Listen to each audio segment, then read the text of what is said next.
సిలువ వేయండి, సిలువ వేయండి, సిలువ వేయండి.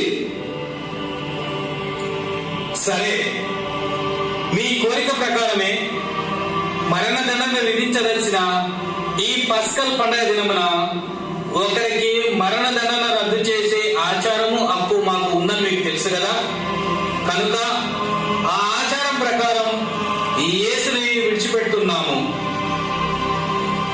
వీల్లేదు, కావాలంటే ఆ ఆచారం ప్రకారం బరబ్బాను విడుదల చేయండి. అవును, బరబ్బాను విడుదల చేయండి. యేసుని సిలువ వేయండి, యేసుని సిలువ వేయండి. బరబ్బా బందిపోటు దొంగ, నరహంతకుడు, రాజద్రోహి. అతన్ని వదిలి ఈ యూదుల రాజైన యేసును సిలువ వేయడమా? వీల్లేదు, కావాలంటే ఆ ఆచారం ప్రకారం బరబ్బాను విడుదల చేయండి. అవును, బరబ్బాను విడుదల చేయండి. యేసుని సిలువ వేయండి, యేసుని సిలువ వేయండి. ఈ ప్రజావాక్కు కాదని యేసుని విడుదల చేయదలుచుకుంటే రాజద్రోహిని మన్నించావని సీజర్ వరకు తీసుకొని వెళ్తాం. ప్రజావాక్కుని మన్నించి యేసుని సిలువ వేయండి. ఈ పాపం మా మీద, మా బిడ్డల మీద ఉండకుండాగాక.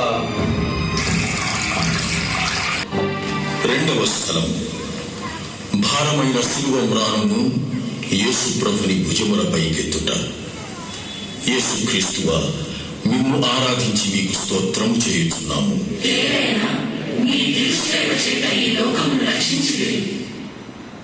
ఎంతో బరువైనటువంటి శిలువను మోయలేక మోస్తూ ముందుకు సాగనారంభించారు ప్రభువు.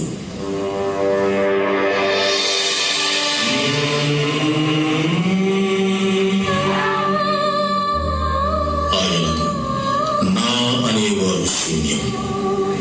3 సంవత్సరాలు కలిసి తింటూ తిరిగిన యూదా ఆయన్ని